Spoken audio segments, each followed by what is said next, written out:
I'd like to welcome my mother from Baltimore back to class, back to Shir. Okay, so you can turn to page 726. Page 726. You'll find the book of BaMidbar. It is a book that describes the journeys of our ancestors after experiencing the revelation at Har Sinai. There's a little bit more information there they get, and then they begin their trek through the wilderness on their way to the land of Israel. The book itself begins with a nation on one level, ends with a nation on a very different level. In other words, it in essence covers a 39-year period, and if you look in the beginning of this week's portion on page 726, you see that the events described, at least in the beginning of the book, are taking place in year 2 in the wilderness.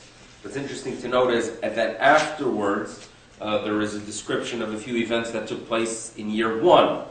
In the text of the Torah, it is not always in sequence, it is not in chronological order, but the book here begins at least with events that take place in year 2.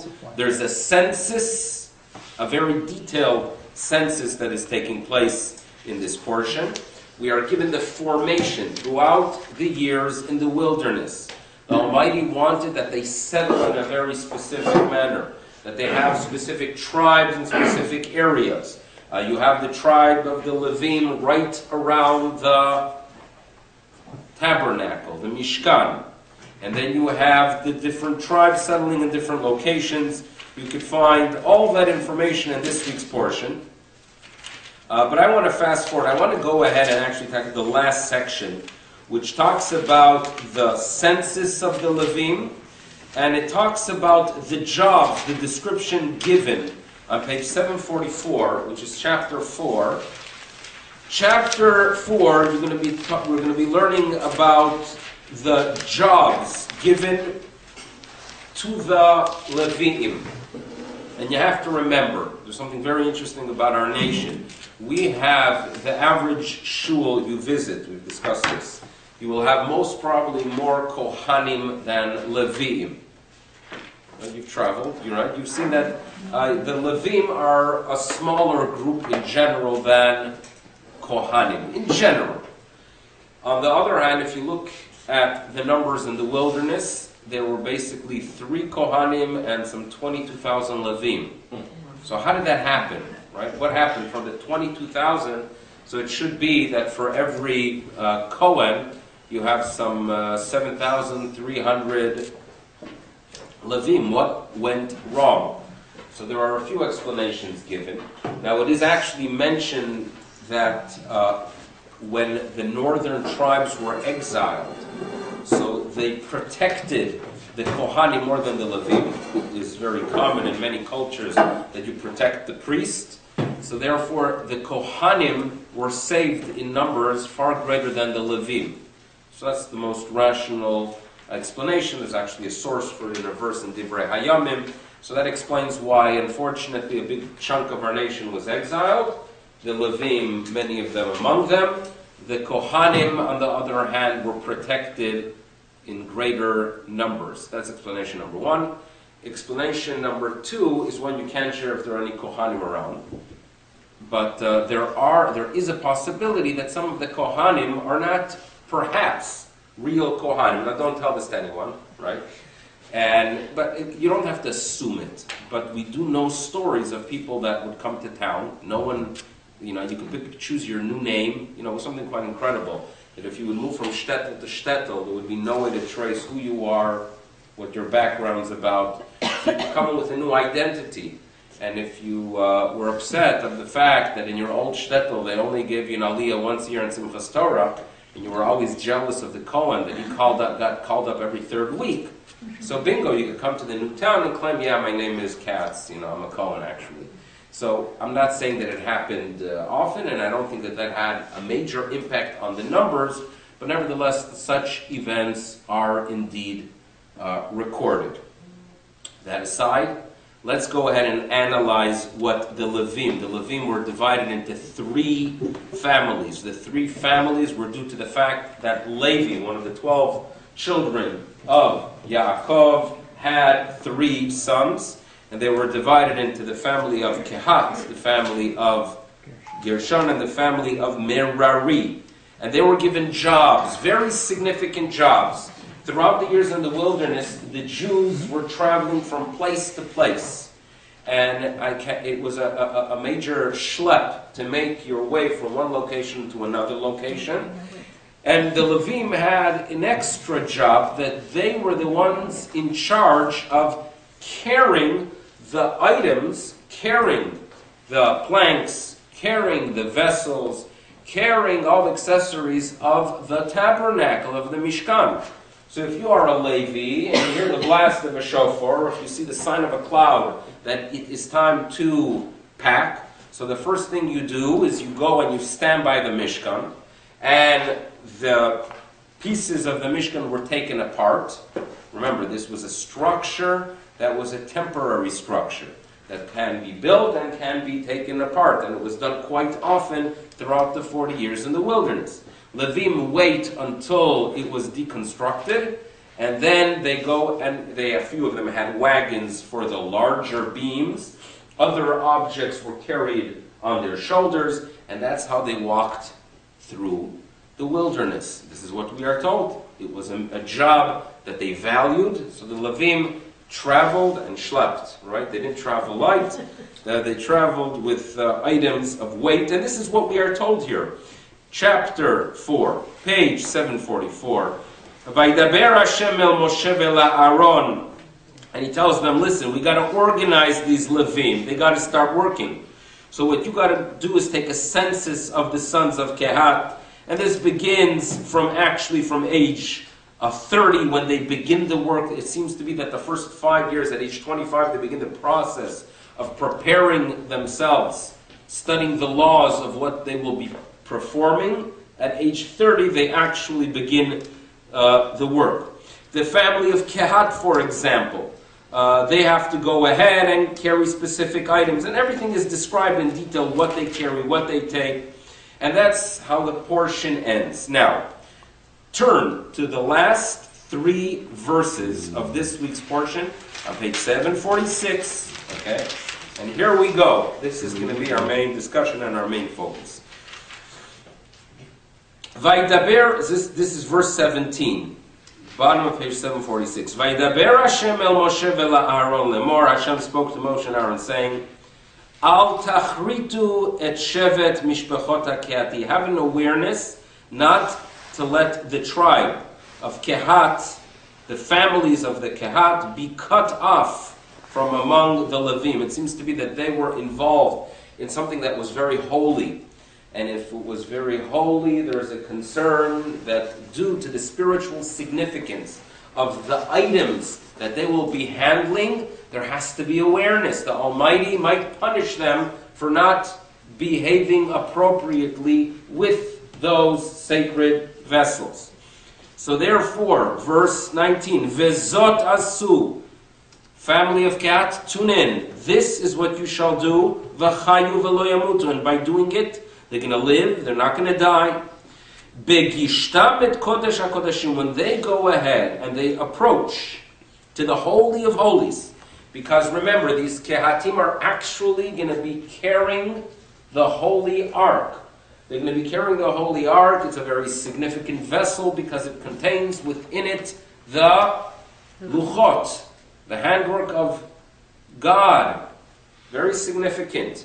And they will be carrying it. So therefore, what they have to be aware of is not to just walk in and start carrying it, but rather Aharon u'banav, before these Levi'im walk in and start the process of carrying the holy vessel, Aharon and his children, Yavo, let them enter first. V'samu otam, and they shall place the holy vessel, ish el avodato, and then designate as well each person to his job, ve'el masao, meaning let Aharon take charge of the situation.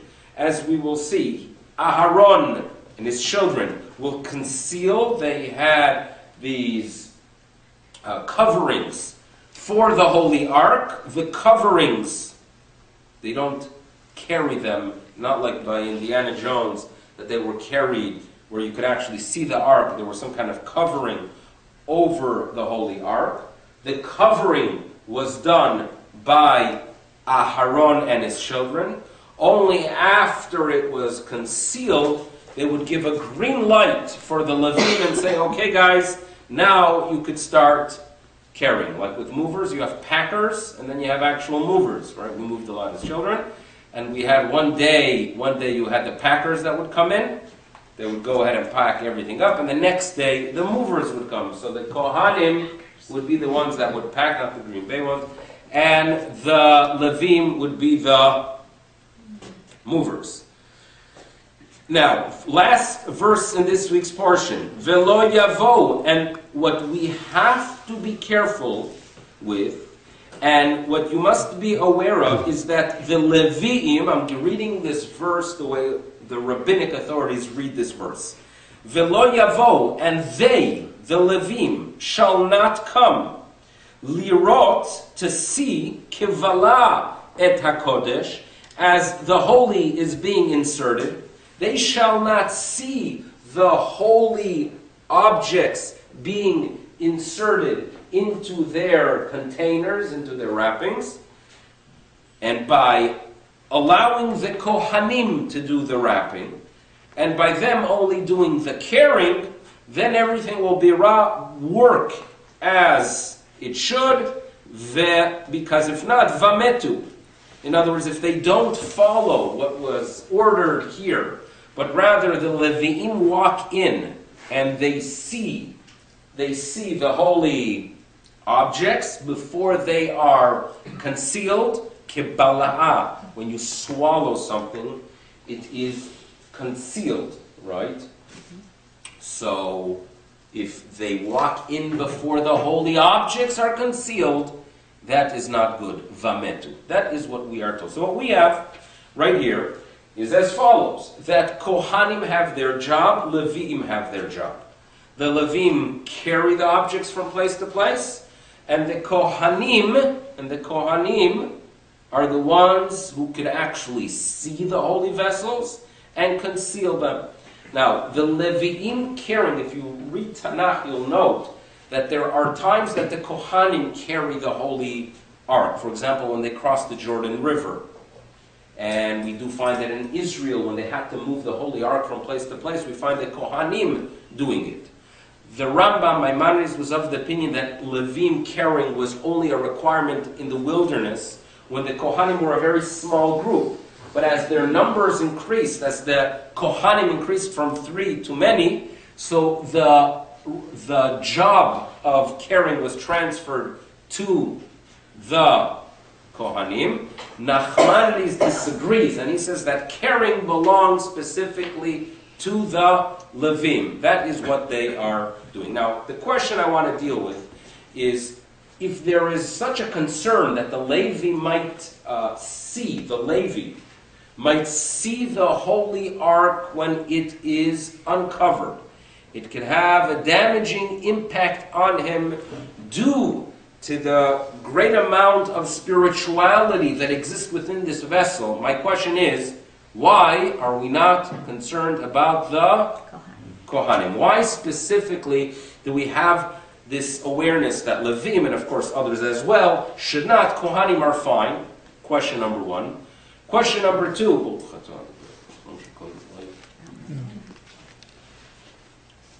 Question number two. Question number two. Levim are carriers. What does that symbolize? Does it symbolize something that Levim are the ones who carry the holy ark from place to place? What does that symbolize? Okay, so we have to develop what we're going to try to achieve today is develop an understanding of what the Kohen represents, and develop perhaps an understanding of what the Levi represents. Remember, that does not mean that every Kohen fits into the mold of a Kohen and every Levi is like a Levi, but they do symbolize something, correct? So that is what we're going to try to achieve today. Now, in the book of Shmuel, there's an awful story there that the Holy Ark contained the Luchot. It was a vessel that was considered quite significant for our ancestors. And then unfortunately they had a battle against the Philistines. The Philistines were a nation that settled around modern area of Gaza, Ashkelon, Ashdod, so the southern coast of Israel. That is where they settled. They caused a lot of trouble for the first few hundred years of our ancestors' entry into the land of Israel. They had issues with the Philistines. That was the tough border, like issues from where Gaza is today. And they would come in and they would attack, and the Valley of Elah had a lot of battles there. We know the story of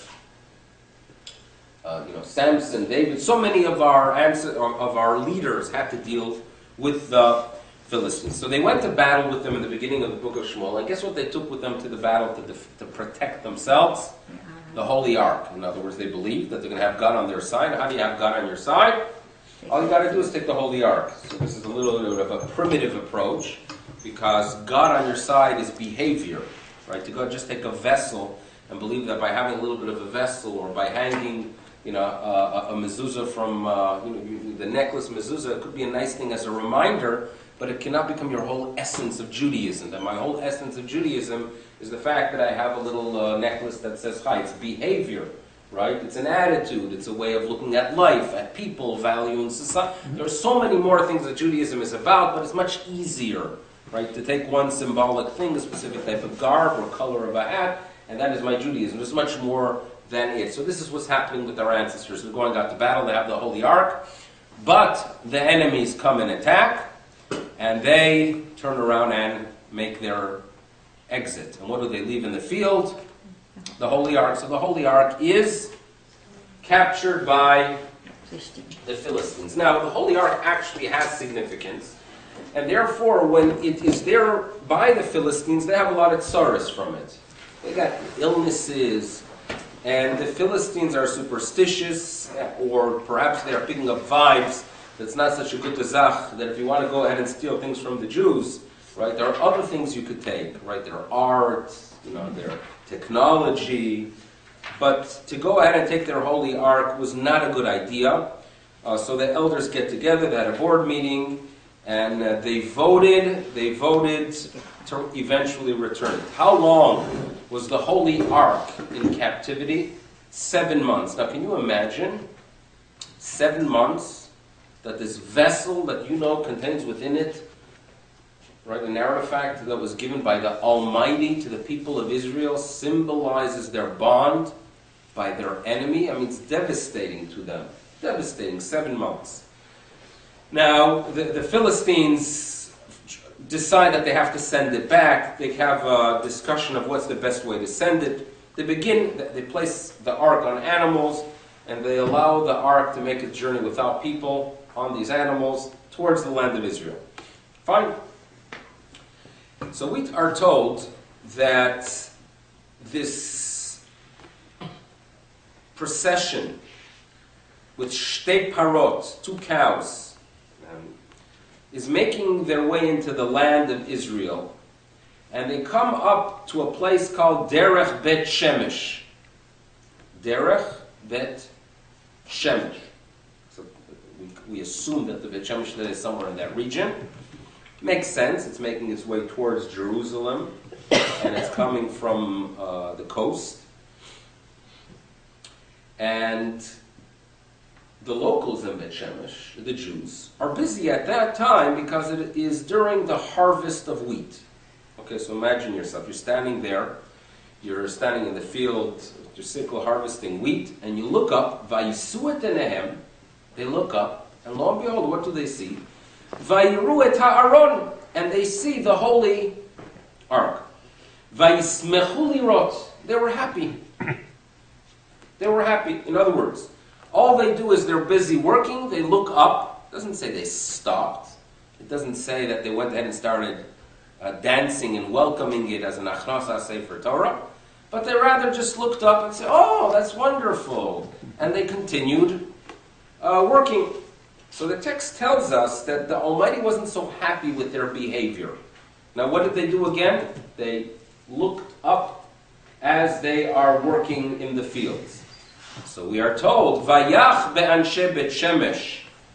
The Almighty struck the people of Bet Shemesh, Ki ra'u ba'aron Hashem, because literally you could translate it as that they looked into the holy ark. And Shivim Ish, 70 people out of a community of 50,000 people, 70 people died. Awful event, but what's the big to-do? What is the big to-do about what they saw? You know, in Judaism, we all try to seek the truth, right? By the way, we all know the truth, right? And everyone else is wrong, either to the left of us or to the right of us. I'm 100% correct, but we are all looking for truths. And tradition tells us that, believe it or not, the Almighty doesn't want one truth for everyone. He wants diversity. In other words, He created you with specific tendencies and ways of thinking and a personality. So therefore, you think and you make decisions based on your nature. So if you have a get-together, if Judaism functions as it should, you should have a get-together of many, many, many different rabbis from diverse backgrounds. And they should have a respectful conversation where they can all share with honesty their opinions about how things should be done or should not be done in matters of halacha or Jewish thought and hashkafa. And then take a vote.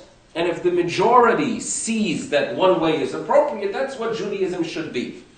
So when you have a get-together of 70 elders, the goal is not that 70 elders should walk in and all agree. That is not what Judaism is about.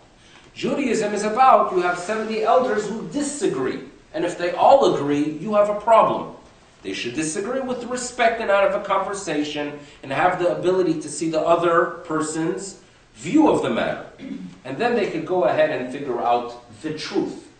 God wants diversity due to the fact that people are different. And we know very well that there are people that are inspired by cold facts. There are people that appreciate a Judaism where there are dries, do's, and don'ts. And there are people that spend their whole life studying the letter of the law, the things you should do, the things you shouldn't do. And they enjoy it, and they find meaning in it, and it stimulates their brain. It is wonderful. Then you have Jews that need emotion in their service of God. There has to be excitement. There has to be passion. You have to be someone, they have to be in an environment where there's dancing and singing and inspiration around the bonfire, singing songs of Arab Shimon Bar Yochai, whatever it is that inspires them, that will be attracting and guiding them. Different personalities. And there is no wrong and right. There are people that have a little bit of both. But then there are those that are just straight out emotional people, and then there are those that are just technical, legal minds that appreciate something very different. That is our Judaism. Now, the Hasidic movement has always symbolized the emotional approach to Judaism. Correct? An emotional approach to Judaism could do a lot of good when you interact with others. In other words, the person who is emotional, where the emotion guides the person. So when they meet someone that's going through difficulty, their creativity is stimulated by their emotions. And if they see someone in need, they feel this attachment, this connection. There's a lot of emotion. Their service of God is with regesh, with feeling. And then you have those that their natural tendency is just the books and the letter of the law. Judaism needs both. Now, a few weeks ago, we had a talk upstairs, and we talked about the difference of Moshe and Aharon. What is the difference between Moshe and Aharon? Moshe is known as the giver of the law. Cold facts, the wrong and the right. Period. Aharon HaKohen, he is a person who is pursuing peace, chasing peace. He uses his love for people to bring them close to Torah. He is the one that when he sees two people that are not getting along, will do anything possible to get them together. When he passed away, we are told that the whole nation of Israel mourns the passing of Aharon. Why? He related to all. It makes no difference if you were the greatest scholar or if you're just the person who is the Wassertrugger carrying the water from the well. You could relate to Aaron because you know that he loves you, he connects with you. These are different personalities, and every single community needs both. We need someone to teach us the law, because without law, if you just work with emotion, right, your religion could turn into something very foreign, because you don't have that framework to work within it. If you only work with the letter of the law, what's going to happen? You're going to create this dry religion that the next generation, youth, or people who have more of a tendency to be excited by that which touches their soul, they'll feel lost. You need both. You need both. There is no question about that. You need a Moshe, you need an Aharon. It's interesting that the Hasidic sources, my father used to quote this, that when Moshe is talking to God and he says, I'm not a communicator. So Moshe says to Moshe is told by God, worry not, Aaron's going to join you, and hu yeh lecha lepeh. He is going to be your mouthpiece. And if you look at the words hu yeh lecha lepeh, you take the hey, you take the yud, and it's talking about Aaron. And you take the lecha lepeh, you could spell the name hey, yud, lamed, lamed, Hillel. And Hillel is known as that person who is Ohev Shalom, Verodev Shalom. He is a person who brings people closer. And he was the one that declares, he followed the philosophy of Aharon HaKohen, Talmidav Shel Aharon. It was this Hillel approach, connect to people, value people. And even the law itself at times has to be flexible because it is a religion of people, right? There's a discussion in the Talmud, what was created first, heaven or earth? Shammai says heaven. Hillel says the earth. There's a dispute there in essence. What's the core of Judaism? Is it a Judaism about God or it's about people? Of course, God needs people, people need God, needs God. But there has to be an emphasis. The emphasis, according to Hillel, is the welfare of people. People have needs. Go ahead, roll up your sleeves, do whatever you can. And use your emotion to serve God. If you see it as a religion that is God-based, it is the letter of the law that's going to guide you. Two very different philosophies. Hillel and Shammai, their opinions make their appearance in many other areas of Jewish law. For example, we know that when you bring korbanot, there are some korbanot which are all burnt, the olah, and then there are korbanot that humans eat as well, known as shlamim. You come on a chag to Jerusalem, to Yerushalayim, and the question is, what should you spend more money on? The shlamim or the olah? Do you focus more on the needs of God or the needs of people? So Shammai tells you spend more of your funds on the olah, because bottom line is it's a religion where God is in the center, forget about the needs of the humans. And Hillel says, no, God wants you to have actually more funds and shlamim available. A very, very different approach. And you could find that in the personality of Moshe and in the personality of Aharon. Okay, those are keys that relate to our religion. It's interesting that gifts, we give gifts to Kohanim and Leviim. Now, Moshe, when I talk about Moshe, I am going a little bit broader than Moshe. Moshe symbolizes not just himself, but his tribe. And Moshe was a Levi. So I'm identifying here the Levi as a person who works with the letter of the law with precision, right? The Yekeh, the way it's supposed to be. Do what you're supposed to do, don't do what you're supposed to do. Set your emotions aside. And then you have the Kohen. And the Kohen is a person like Aaron, that everything has to do with emotion. It is all about emotion. Okay? And we know that when you give them gifts, if you would have a field in the land of Israel, and after you harvest your grain, you have to give a portion to the Kohen and a portion to the Levi. What's fascinating is as follows. How much do you give to the Levi? So the Levi, we are told you're supposed to give what is called ma'aser. Ma'aser is the portion given to the Levi. And if you want to know how much that is, it is me'eser, 1/10. And the rabbis tell us that when you give the portions to the Levi, you be sure to be precise, right? You have to measure and you have to weigh and you have to give him precisely 10%. Now, what about when you are giving a Kohen? The rabbis say, do not give a Kohen a precise measure. Technically speaking, the rabbis say, you could, if you have a whole storage house of grain, you could give him one stock of grain. It is nice to give him a portion of 1/40th. Some people give him 1/50th, or you could give him 1/60th. When it comes to the Kohen, we get this flexibility. We don't give this precise amount that is designated like we find by the Levi. Why is it? Because, there are different personalities. There are some people that, again, very precise. And if they work for an organization, they're very happy to work, get their paycheck, and go home, mission accomplished. But then there are those that work with their emotion. They want to do whatever they can for the organization.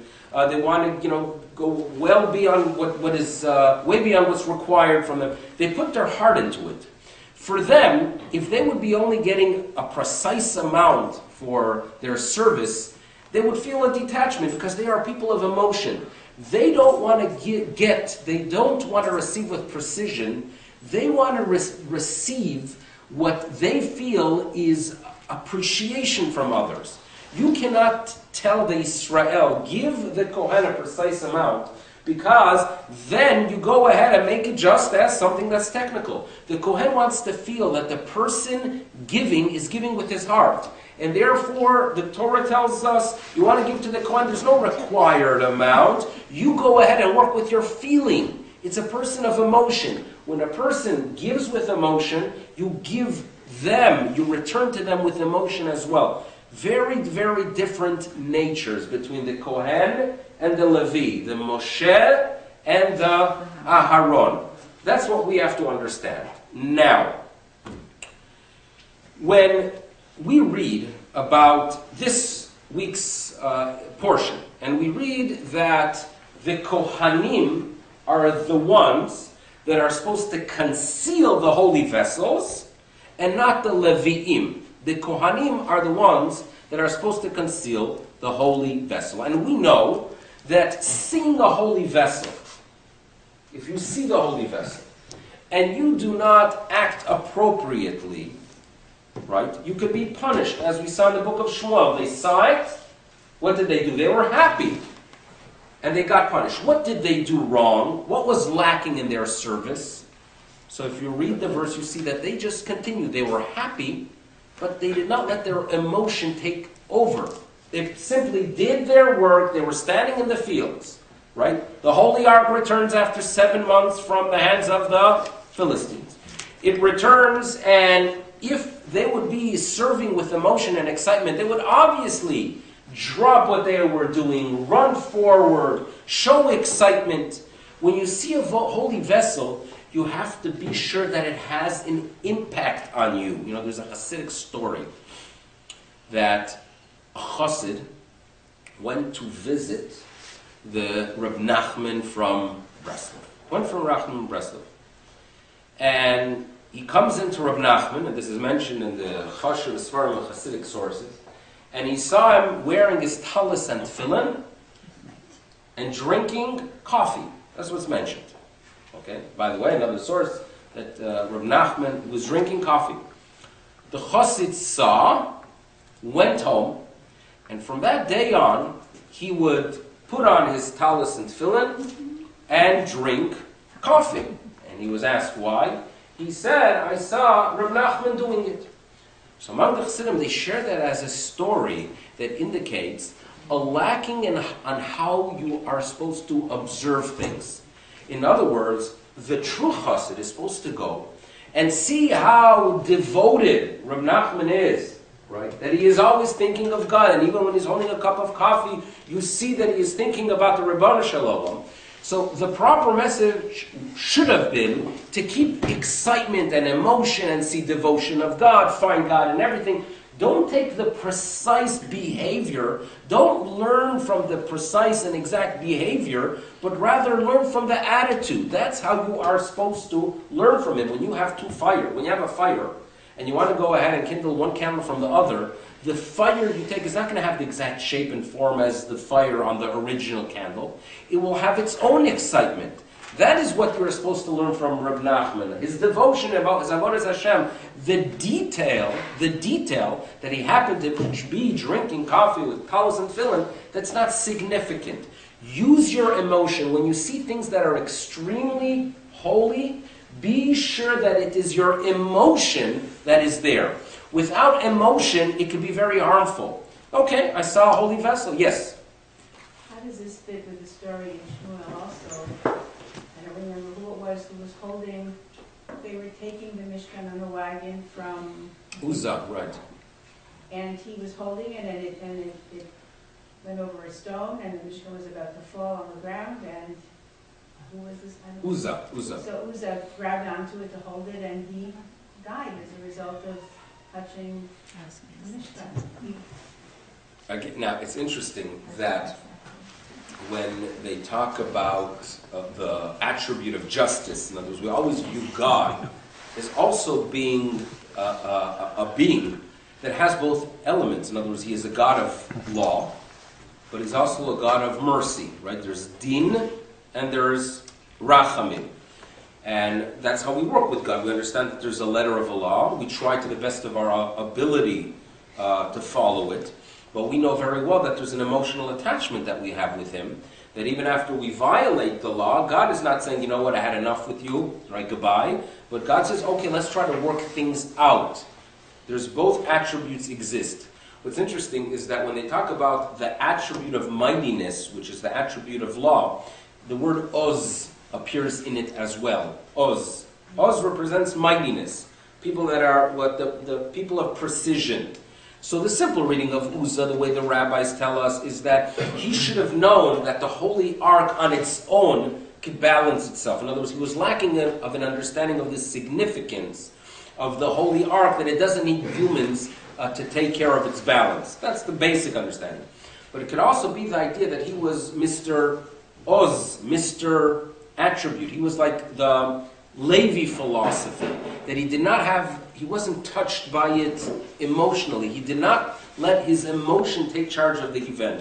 When you see the Holy Ark, people look for the Holy Ark, right?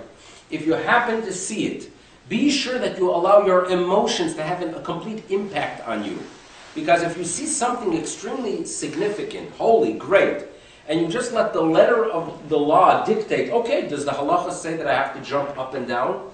Does it say anywhere in Shulchan Aruch that I have to jump up and down due to the fact that I saw that holy object? No, I'm not going to do it. There's a problem there. The people who interact with holy objects and see them have to be people of emotion, of regesh, of feeling. And who are they? Kohanim. And therefore, in this week's portion, when we talk about the people that are designated as ones that are there to go ahead and conceal the holy ark, meaning they're going to walk in and see the holy objects and then cover them, you be sure that they are the Kohanim. What's interesting to know is, have you ever seen a person who finds Judaism, a Baal Tshuva, or a convert, that turns into a Yeki? Have you ever seen it? In other words, think about it. In other words, I would like to go a Yek, German, cold, precise, precision, being on time, right? Doing everything according to the halacha, emotions aside. You don't find that. On the other hand, people that find Judaism and become Hasidim, Breslovers, you do find that much more. Why is it? Usually it is people that have some kind of urge from within, this feeling, this emotional feeling, wanting to attach to something greater. So they find that with movements that relates more to the spirit. The precision, which is so necessary for our Judaism, is not as enticing, is not as exciting. But we need it, especially when we have a situation where you are transferring Judaism. In other words, Judaism has transferred. You take the fact, it's interesting that when you study literature of the first few decades of the 15th century, it talks about a tremendous void that still existed. The Jewish communities did not has lost traditions in the 1420s. Why? Due to the awful plagues and massacres of the middle of the 14th century. The Black Plague from 1348 through 1351 wiped out a lot of Europe. The Jews were blamed for it, and there were many massacres of Jewish communities in Germany and in other areas as well. So even 70 years later, you still find halachic authorities noting that you should know that there's still a void, there's still something lacking in the Jewish world because we are still in recovery mode from the events of the massacres. So what's interesting to me is that history has a way of clarifying current events as well. In other words, how many years are we after the Holocaust? 70 years, right? Have we fully recovered? So, in many ways, thank God, right? Successful institutions, yeshivot, businesses, a Jewish state. But on the other hand, many of the issues that we have, we talk about the politics of Israel, and a lot of it has to do with the fact that we are new. We're still in recovery mode. We are still in recovery mode. And we are still in a mode of trying to transfer Judaism from one place to another. Transfer the values and institutions of Judaism from one place to another. And I do believe that for the transferring, in other words, if you want to go ahead and rebuild anew, emotion is a little bit dangerous because you have to have people who could reset boundaries. For transferring the Holy Ark from one place to another, the mission is given to the people who are more detail-oriented, the people who work with the legal system, the Levi'im. That was the job of the Levi'im. So transportation was done by Levi'im. Those who interact with the holy object must be people, as we saw in the book of Shmuel, that emotion is what guides them. And you have to have an impact. There are events in life that it's extremely important that we allow ourselves to be excited by them, to realize that something great has happened. You merit, to see events within a family or family members. It is important to allow the emotion to take charge of the situation and not just look at things in a legal manner because you lose out. You lose out. It will not have an impact on you. And therefore, what we are being told in the last statement of this week's portion, keep the Levim, keep those legal people away from the moment of observing the Holy Ark. That is given specifically to those who work and could grow and know to appreciate something that has an emotional impact on you, which are the Kohanim. Thank you, everybody, and have a wonderful day.